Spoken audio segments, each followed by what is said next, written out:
has a total of 153 titles, which means that if there's 164 homes in the park, minus 2 park-owned homes, we're really only missing 12 titles.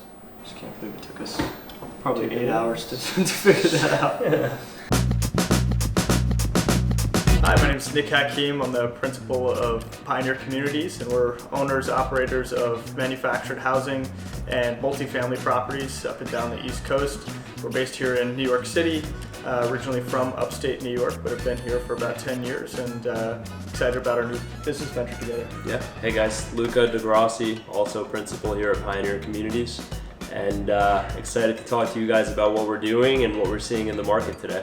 Nick and I connected on social media probably about 3.5 years ago, and we were discussing acquisitions. Nick was on the private equity side of the industry, I was on the financing side of the industry, and we both came across mobile home parks indirectly. He saw one on the brokerage side and I saw one on the debt side, and we just became fascinated with the asset class, I think, from the get, and reconnected about almost 12 months ago now, and pretty much started Pioneer Communities. Have been hitting the ground running and targeting deals nationwide.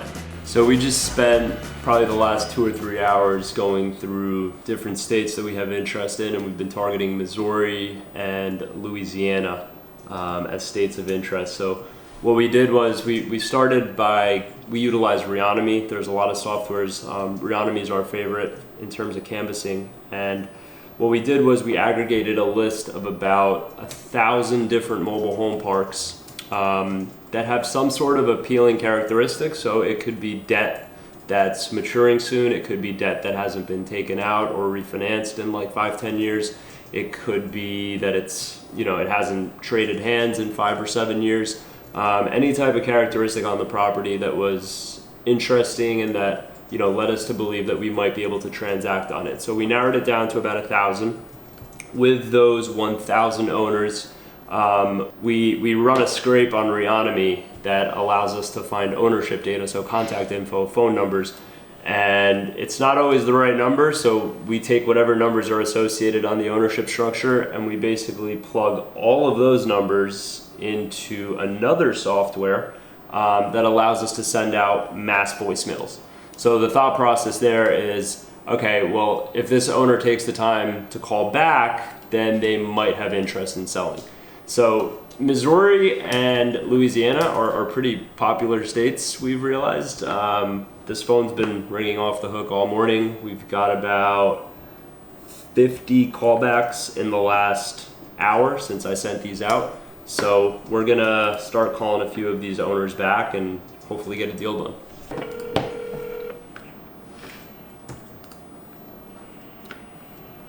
So this is a park in Louisiana. Hello? Hello. Hey. Yes.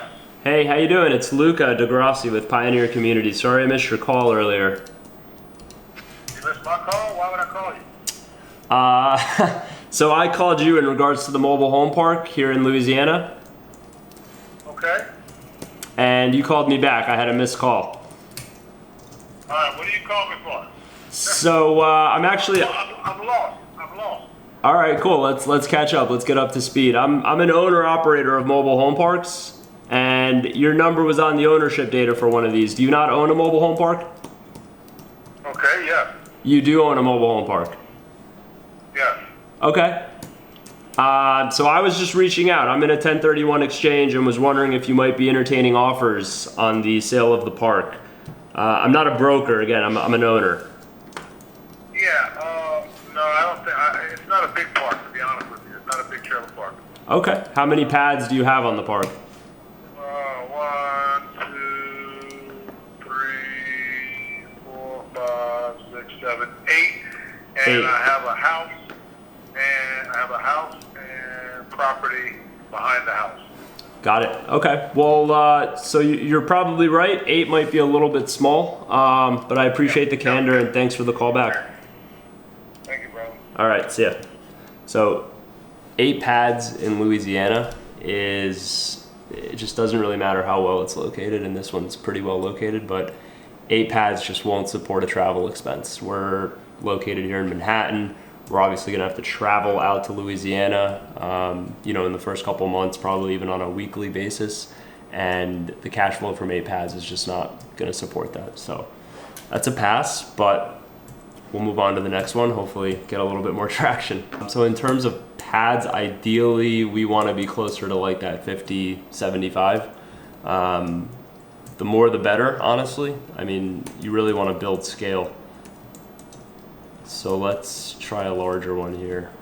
Hey man, this is you just called about I think one of my trailer parks or something in Pretty Louisiana. standard callback voicemail here. I was just gonna holler back and see what you had to say. But All right, give him a call back.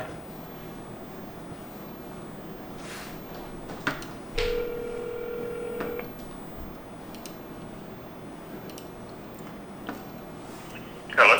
Hey, Yeah. hey, it's Luca DeGrossi with Pioneer Community. Sorry I missed your call back earlier.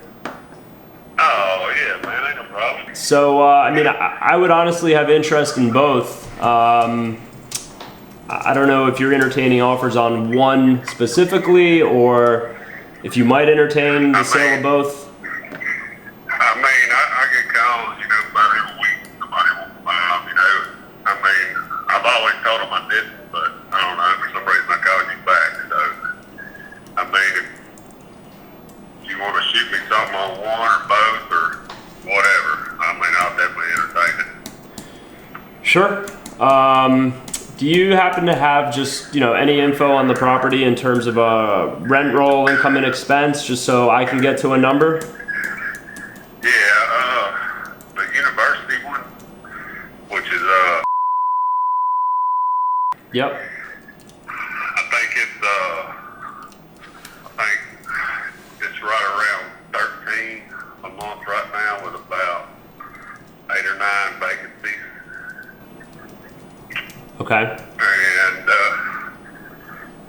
the other one is Aurora, which is So the pads that are occupied, are those tenant-owned homes or are they all park-owned homes? I probably between the two parks, I probably own about 70 trailers. Okay. Give me, why don't you give me like a day or two to just dive into this a little deeper, and I should be able to turn around an offer probably by the end of Thursday. That'll work. That'll work, man. Just out of back. So we launched Pioneer Communities back in December of 2018.